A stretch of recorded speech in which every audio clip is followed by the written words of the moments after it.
They said I wouldn't make it through the night, but what truly broke me wasn't the pain or even the fear of dying. It was hearing my parents' voices on the other side of the hospital curtain, telling the doctors, "She's not ours, we're not responsible." Then they walked away. Just like that, no hesitation, no goodbye.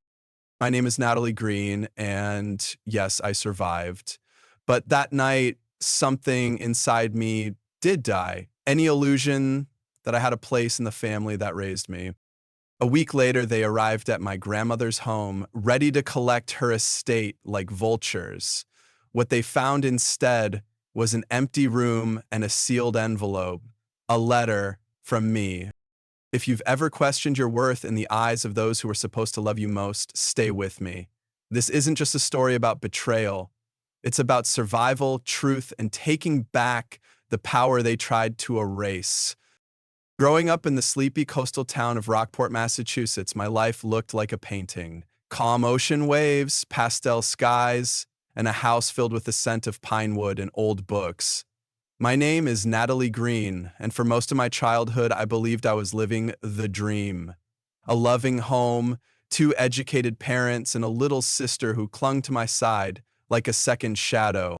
Margaret and Charles Green were admired in our community. She taught literature at the local university, often quoting Dickinson and Frost around the dinner table. He worked long shifts at the children's hospital, stitching up tiny wounds with his steady hands and soft voice. To the outside world, we were the family you'd see on a holiday card, matching sweaters, golden retrievers, and snowflakes caught on our lashes. And for a long time, I truly believed it too. As the older sister, I was the caregiver, the planner, the dependable one. I walked Allison to school every morning, braided her hair before ballet recitals, and sat through countless episodes of her favorite cartoons without complaint. I didn't mind. Her laugh made everything feel worth it. We had secret handshakes and whispered games under the covers when the thunder rolled in. I would have done anything to protect her. But the deepest connection I had was with Grandma Edna, my father's mother. She lived in a creaky Victorian in Salem that always smelled like dried herbs and wood polish. Her kitchen was warm even in winter, and her library was a wonderland of dusty old texts and strange trinkets from her travels. With her, I felt seen in a way I never did at home. "You've got an old soul," she told me once, running a hand over my hair. "Don't let them make you forget that." I didn't understand what she meant back then. At school, I was the girl who raised her hand before the teacher finished the question. I earned straight A's, led the science club, and started tutoring sessions for kids who struggled. My parents were politely proud. "That's our Natalie," they'd say with a half smile to neighbors. Then they'd ask if I'd remembered to let the dogs out. Allison, meanwhile, could forget her homework and still be praised for her creative spark. One time, she painted a lopsided cat that my mother framed and hung by the staircase. My award-winning science fair project, it was tucked into a file cabinet. I kept telling myself it didn't matter, that being the quiet achiever was noble, that I didn't need the spotlight. When I got into Stanford with a full scholarship, they congratulated me with a dinner at a mid-range steakhouse. No toasts, no long hugs, just a practical nod from my father. "Engineering is smart. Good job." Grandma Edna, on the other hand, cried. She held me close the night before I left and slipped a sealed envelope into my suitcase. "For the lonely nights," she whispered. Stanford was everything I'd hoped. Challenging, thrilling, full of possibility.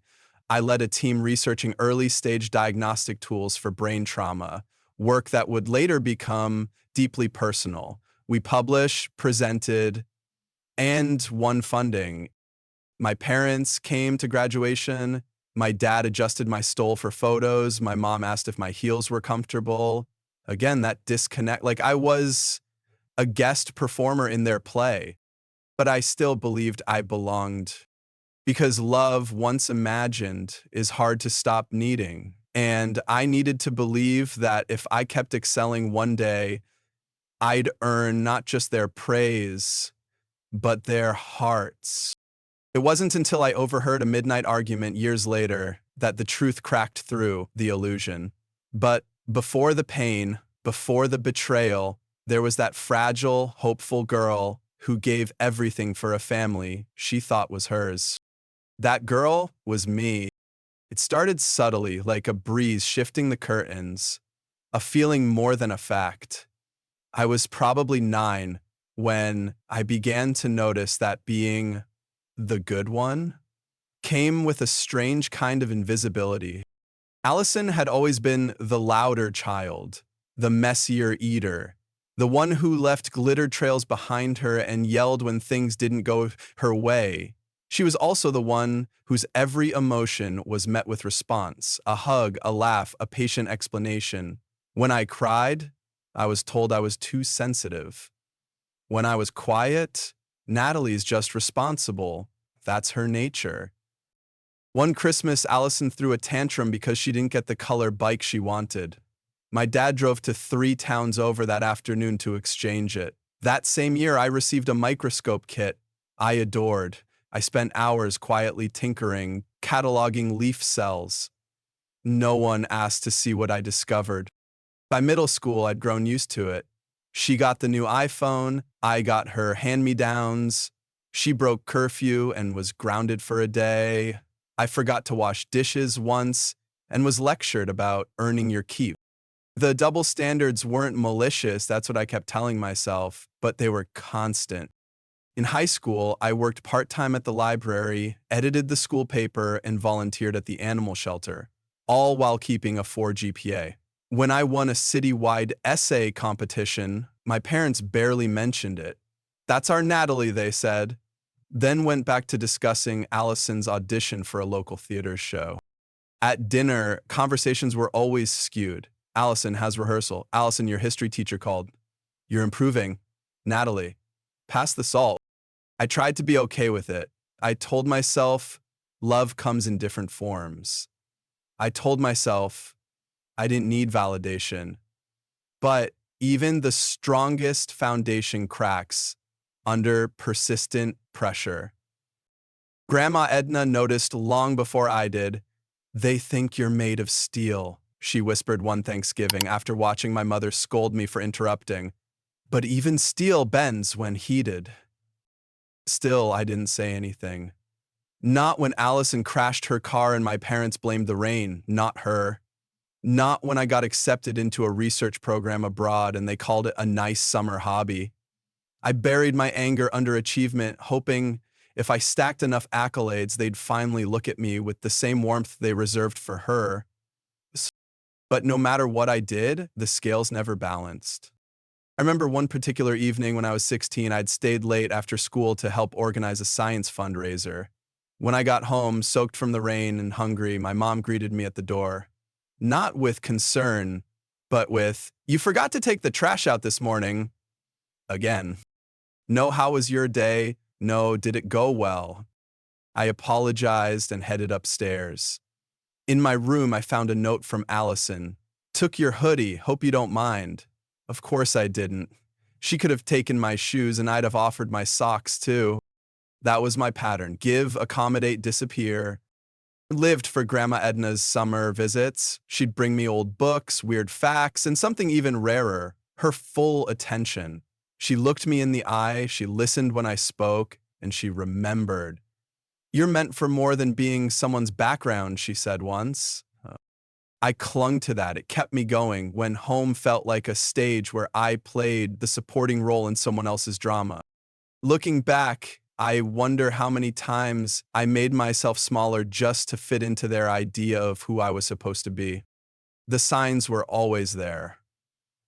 The difference in tone, the dismissals, the way I was expected to be fine. Always fine. But pain doesn't go away just because you stop naming it. And one night, much later, I would finally hear them name it for what it was.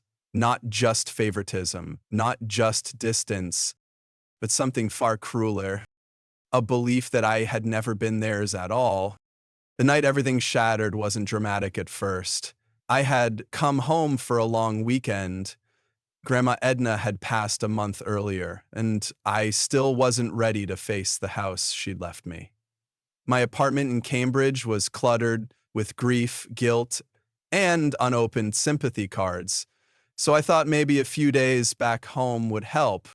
That was my mistake. It was late, close to midnight.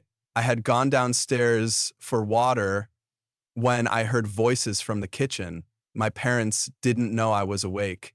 Their tones were low, but tense. "We can't keep pretending," my mother whispered. "You think she suspects?" my father replied. "Is too smart not to. But she hasn't said anything." "We should have never agreed to it," my mother hissed. "I told you, taking in a child like that, what did we expect?" I stood frozen in the hallway, my hands trembling around the glass of water. "She's not even ours," my father continued. "We were doing Edna a favor. And now she's left everything to Natalie like we don't exist." "And what about Allison?" my mother said, her voice rising. "Doesn't she deserve that house, that inheritance? She's the real daughter." The glass slipped from my hand and shattered against the tile. The kitchen went silent. I ran upstairs before they could see me, locked the door, and sat on the floor trying to catch my breath.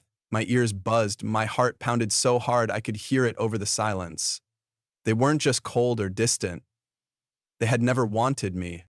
The next day, I didn't confront them. I packed and left before breakfast. I didn't return their messages. For weeks, I avoided everything: phone calls, legal notices, even Edna's will. I couldn't face the truth. I had been a stand-in, a favor, a duty.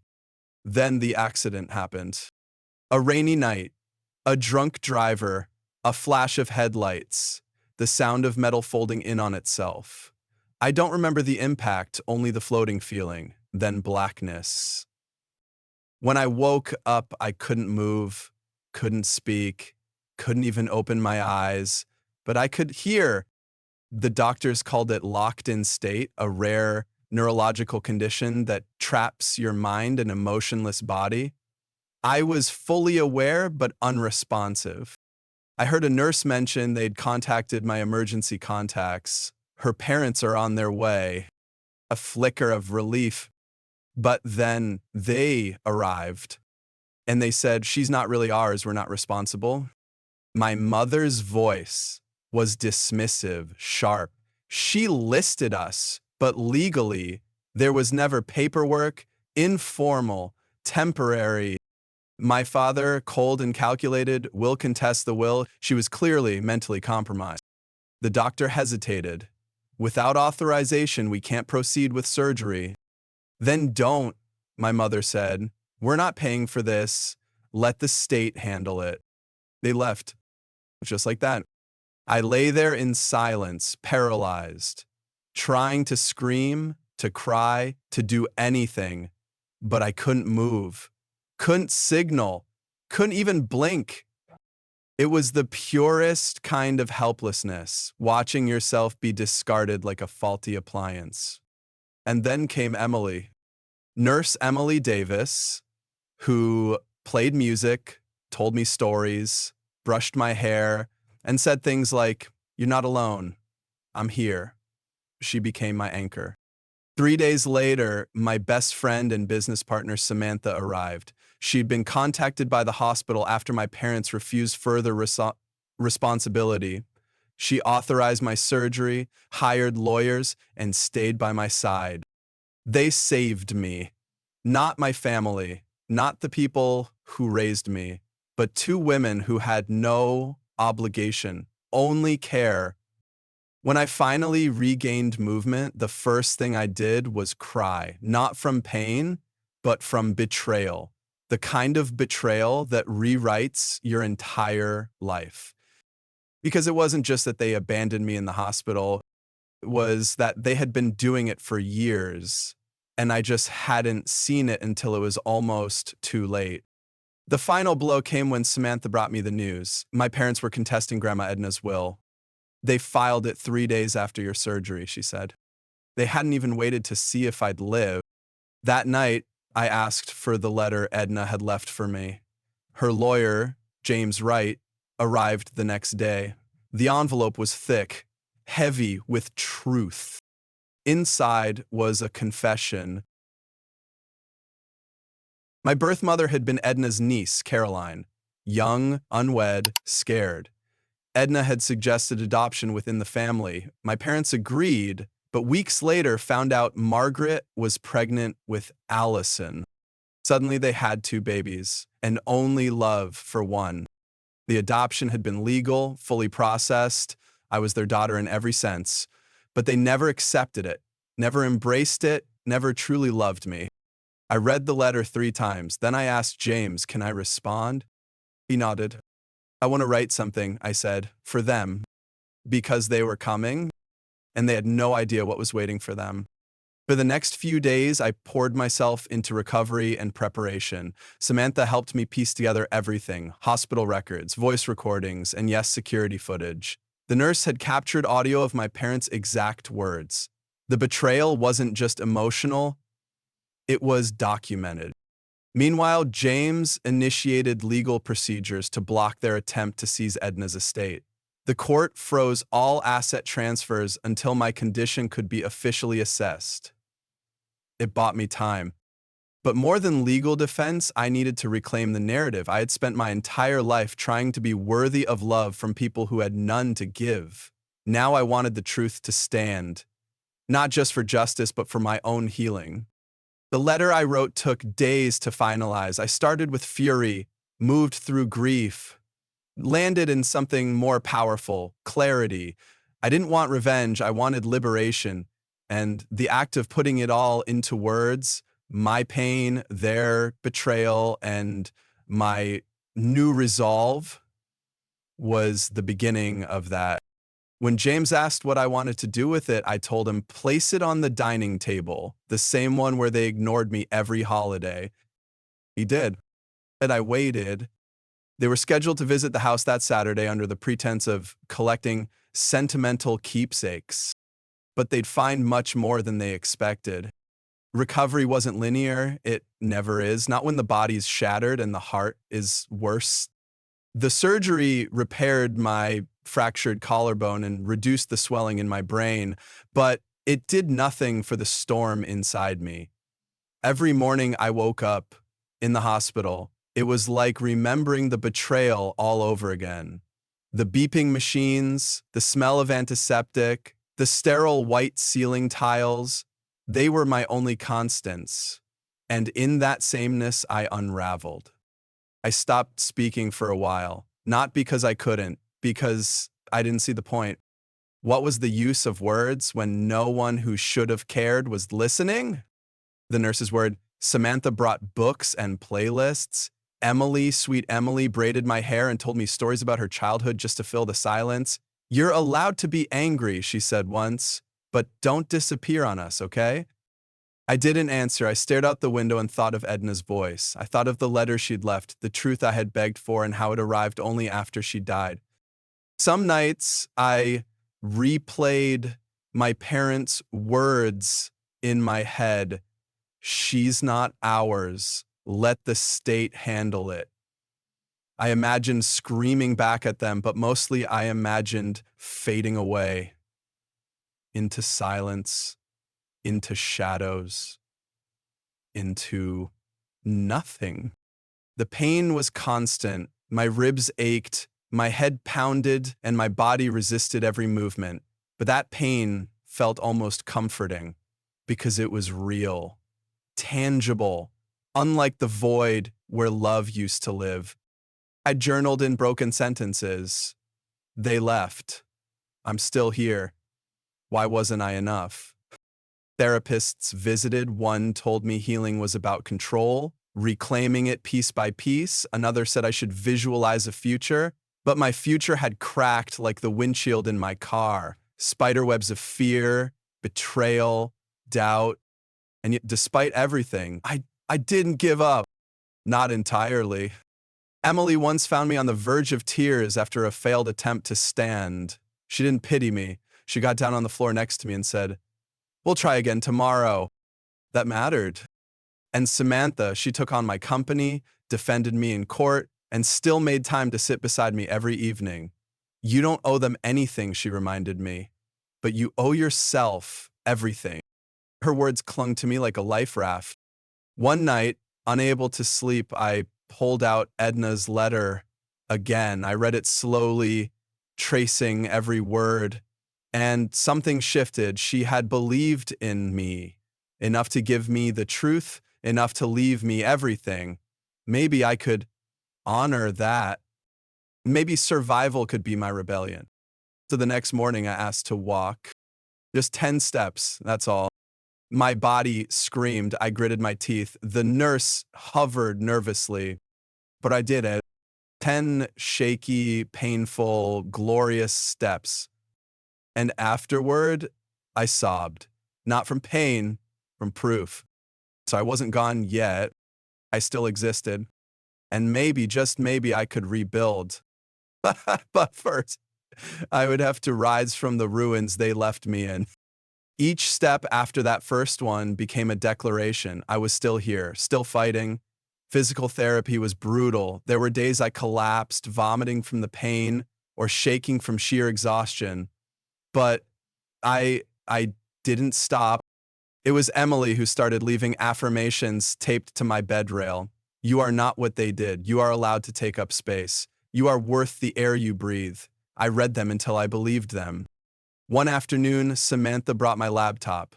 Only if you're ready, she said. I wasn't, but I opened it anyway. I read the backlog of emails.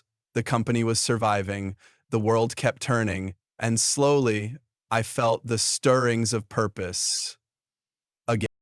That night, I wrote my first full journal entry. I am broken, but I am mine, fully. Dr. Morris, the hospital psychologist, helped me shape that sentence into a mantra. Say it aloud, she urged. Say it until it becomes truth. Oh, I did. Every morning before I stood from my hospital bed, I whispered, I am mine. The nightmare still came of being trapped in the car, of my mother's cold eyes, of the moment I realized I was disposable, but they no longer owned me. I have felt the depths of despair and lived. Grief didn't vanish, but now it shared space with something else, a flicker of resolve, a flicker that said, they don't get to decide my worth. I do. Strength came back slowly, first in my legs, then in my voice, and eventually in my will. By week 3, post-surgery, I could walk the length of the hallway with a cane. My hands still trembled when I wrote, but I forced myself to practice daily. I needed to sign my own name again, not just on legal documents, but on my life. Each morning became a ritual. Stand, breathe, repeat the mantra, I am mine. It didn't fix everything, but it reminded me who I was fighting for. The letter I'd written for my parents still sat sealed on my hospital nightstand, drafted, revised, agonized over. It wasn't about revenge. It was about truth and reclaiming my voice. James helped me refine the legal side, attaching medical records, security footage, the adoption papers Edna had preserved. Every sentence in that envelope had weight. It wasn't just a goodbye, it was a reckoning. Meanwhile, my company needed me. Samantha visited daily with updates. We've kept your name strong, she said, but when you're ready, they'll need your vision again. I wasn't ready, not yet, but the spark had returned.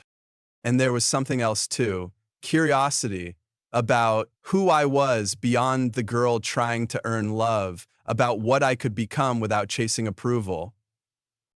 I started asking questions. What would I do if I weren't trying to prove anything? What kind of life do I want if I stop surviving and start living? Emily brought me a notebook just for these thoughts. Write without filter, she said. No one's grading you here. So I did. I wrote about building tech for patients like me, locked inside themselves, desperate to be heard.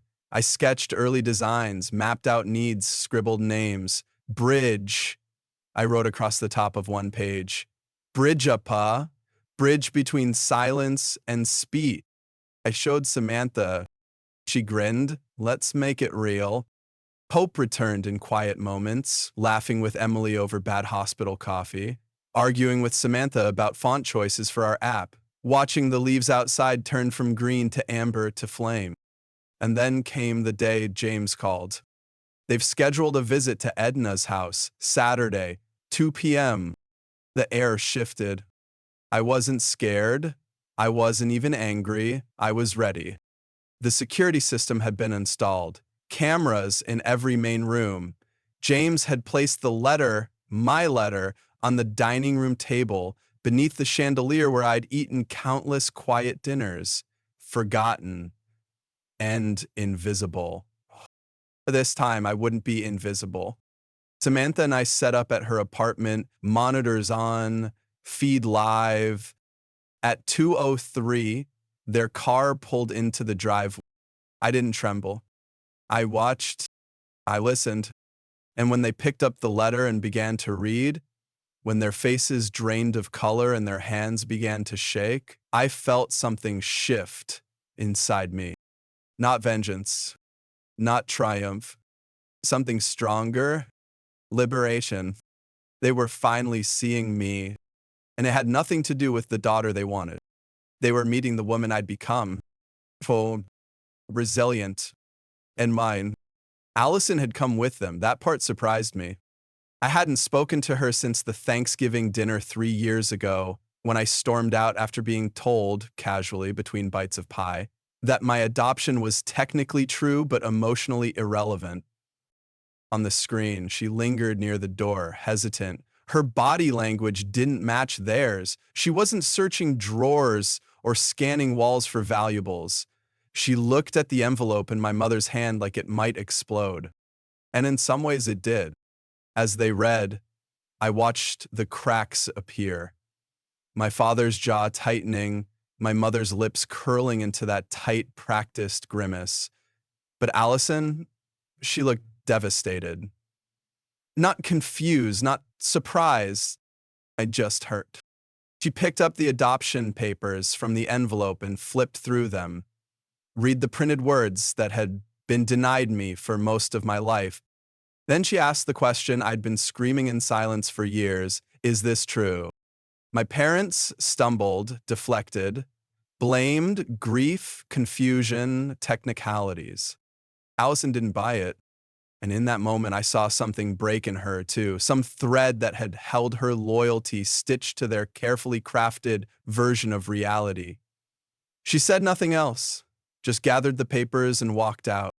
Samantha turned to me. Are you okay?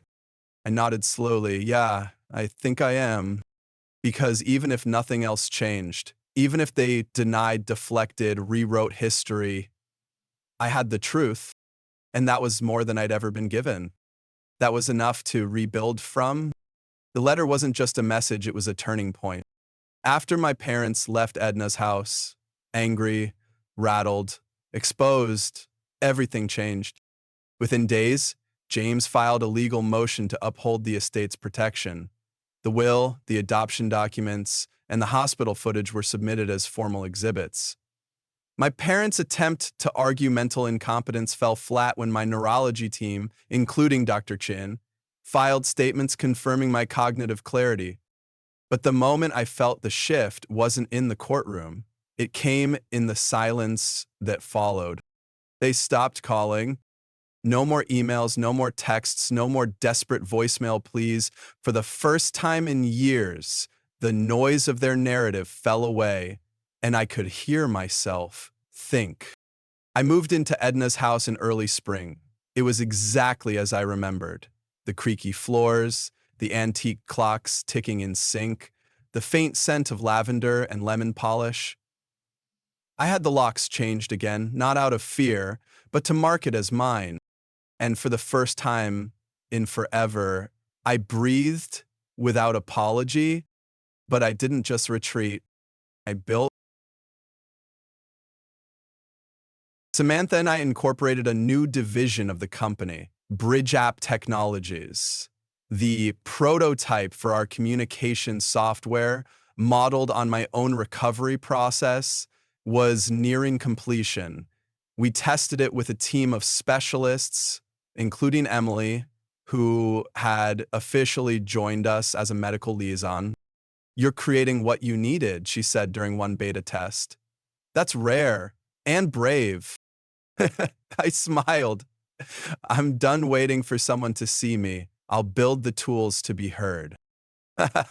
We filed our first patent that summer. Press started to notice, not just because of the tech, but the story behind it. A CEO who nearly died, who was abandoned, who fought her way back with a brain injury and a vision. I didn't do interviews, not yet, but I didn't hide either. Then came the court date. My parents were attempting to appeal the will. Their argument had shifted from claiming I was incompetent to claiming Edna had been coerced into leaving me everything. They brought character witnesses, former neighbors, distant cousins, even an old college friend of my mother's who claimed I'd always been difficult. But the video footage said more than any testimony ever could. Projected on the courtroom screen, their voices rang out crystal clear. She's not our daughter. We owe her nothing. Let the state handle it. I didn't look at him as the tape played. I watched the judge. He didn't blink. When the lights came up, he simply said, "I've heard enough." The ruling came down that afternoon. The will was valid, the adoption legal. And I, Natalie Green, was sole heir to Edna's estate with full legal standing, agency, and rights. Outside the courthouse, reporters swarmed, cameras flashed, microphones pointed. "Miss Green, any comment?" I paused. Then clearly, steadily, I said, "Sometimes the truth takes time to surface, but when it does, it stands." And I walked away, not to hide, but to rise. Back at the house, Allison was waiting on the porch. She'd been staying with a friend since the confrontation, unable to look our parents in the eye. We hadn't spoken much, just a few cautious texts, but when I saw her standing there, no longer the golden child, but a woman carrying her own grief, I nodded. "Come in," I said. We sat in the sunroom Edna used to read in. No pretense, no scripts. "I didn't know," Allison whispered. "I believe you," I said, "but you saw it too, for years, didn't you?" She nodded slowly, tears brimming. "I thought it was just the way families were." "So did I admitted, until I almost died realizing it wasn't." That conversation was the first of many, but it was the last time I ever explained myself to anyone. I had nothing left to prove, because the truth had done the talking. And now I could finally live beyond their silence. In the weeks following the ruling, my parents made one last attempt at control, a defamation claim. They alleged emotional distress caused by the letter, the footage, and the public reaction. The court dismissed it with prejudice. Their reputations, once pristine, began to erode. Country club memberships were quietly revoked. Clients withdrew from my father's legal firm. My mother lost speaking invitations from local charities. It wasn't revenge. It was consequence. I didn't celebrate their fall, but I didn't mourn it either. Instead, I focused on the launch of BridgeApp's pilot program. We partnered with 2 major hospitals, and the results were more than promising. The software gave patients a voice, a way to signal yes/no responses, to convey emotions, to reconnect. Every time a patient blinked, "I'm here," I felt something settle inside me. I was here too, more alive than I'd ever been, and no longer begging to be seen. Not long after, I hosted a small gathering at Edna's house, a dinner for our team, close friends, and the people who had helped me through the fire. Emily brought her partner. Samantha toasted our journey. Allison, quiet but present, handed me a simple gift, a framed photo of the 2 of us as children, hands clasped, eyes bright. "We're writing a new story," she said softly. I nodded. "One that finally belongs to us."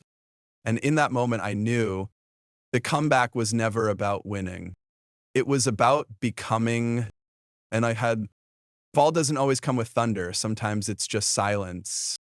After the court ruling, my parents vanished from the narrative, as if retreating could erase the past. But the damage was already done. Word spread quickly. The footage from the hospital found its way online, not through me, but through public records and curious reporters. Overnight, the family name that once drew admiration became a cautionary tale. My father resigned from his firm after key clients pulled out. His partners issued a carefully worded statement about ethical misalignment. My mother stepped down from 2 nonprofit boards. At first, they claimed they were taking time to focus on family, but there was no family left to focus on. I didn't rejoice, but I didn't reach out either. They tried one last legal maneuver, a privacy violation suit. The judge dismissed it in under 5 minutes. You cannot claim emotional harm from being quoted accurately, he said. That was the final nail. They sold their house in Rockport quietly and moved to a gated community in Florida. Allison received a forwarded address.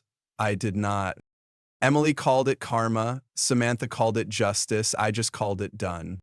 But what haunted me wasn't their fall. It was how little they resisted it. No apology, no reckoning, just silence and exit. For people who once fought so hard to curate their image, their disappearance was its own confession. The last time I heard from them was a short, unsigned card mailed months later. We hope you find peace. No return address, no names. Allison was angry. That's it? After everything? I folded the card and put it in a drawer. They never had the language for love. Why would they find it now? What hurt more was thinking of Edna, of the decades she spent hoping her son would do better, of the faith she placed in a family that chose performance over presence. But I had made my peace. My parents lost access to me long before they lost their status. They had every chance to do the right thing, to show up, to try. They chose absence. And that, in the end, was their punishment. Not poverty, not lawsuits, but being irrelevant to the life I was now living, one filled with meaning, connection, and the very things they had no idea how to give. That was justice enough. Meanwhile, my world kept growing. Bridge App's success led to new partnerships. The software was licensed to 3 international hospitals by year's end. Emily became our head of patient advocacy, bringing her empathy to every meeting. Samantha was offered a seat on a national tech board and accepted only after checking how it would affect her commitment to our mission. Allison began volunteering at a trauma center, working with families of patients in comas. I used to think I understood what patients went through, she confessed one night over dinner. I didn't, not until I nearly lost you. She moved out of Edna's house eventually, her own place not far away. We still met every Sunday for coffee, still argued over reality TV and Thai takeout, still worked on what it meant to be sisters. It wasn't perfect, but it was real. And in all that time, the silence from our parents became a background, noticeable, but no longer commanding. They faded from public life, from social spheres, from relevance. They never offered accountability. We built our lives without waiting for it. Because their downfall wasn't about headlines or lawsuits, it was about consequence. And in the end, the greatest price they paid wasn't losing Edna's estate, as losing us. The following spring, I hosted a small dinner at Edna's house, now mine. It wasn't a grand celebration, just an intimate gathering of those who had stood by me through the storm. Samantha, Emily, Allison, James Wright, and a few close friends. The dining room was filled with laughter, the scent of candles mingling with aged wood and familiarity. Allison brought a surprise, a photo of the 2 of us as children, holding hands, beaming in a park. I found it in an old album, she said, teary-eyed. Maybe we've always been family in our own way. I stared at the photo, my heart tightening. For years I had tried so hard to be loved, to be seen, but in that moment I realized I had always held value, even without recognition from people who didn't know how to love. As the evening wound down and everyone left, Allison and I remained, sitting side by side on the porch swing. The night was quiet, warm light brushing across our faces. Do you ever wonder, if our parents had been different, would things have been better? Allison asked softly. Of course, I replied. But if they had been different, maybe I wouldn't have discovered my own strength. I wouldn't have met people like you or Samantha Or Emily. Allison smiled, but her tears fell silently. I'm still learning how to forgive them, she whispered. But the one thing I don't want to lose is you. I took her hand. I'm not going anywhere. Family isn't who shares your blood, it's who stays. We sat there in gentle silence, needing no more words. Inside, a new chapter had truly begun, one without them, but one with us, with choice, with love. I had once been left to die. Now I lived, loved, and was loved. And that was the greatest victory, the ending I deserved. Before bed, I stepped into the study, still holding Edna's old wooden desk. On it sat her photo. Soft eyes, that familiar half smile. I've lived the life you wanted for me, I whispered. I opened the drawer and took out the first letter she ever wrote me, the one I cried over after she passed. Rereading it now, I didn't feel loss. I felt fullness. She had given me everything I ever searched for: roots, affirmation, and above all, unconditional love. Moonlight filtered through the window, gentle as her hand once was. I closed my eyes and felt her presence in every breath, every steady beat of my heart. Maybe I'd always carry scars from the past, but now I also carry memories that healed me, love that was chosen, and a family I built myself. And I knew somewhere far away she was smiling at me. I smiled back, full of gratitude and peace. I didn't need anyone's permission to live fully anymore. I'd given myself that permission. And for the first time in many years, I slept peacefully,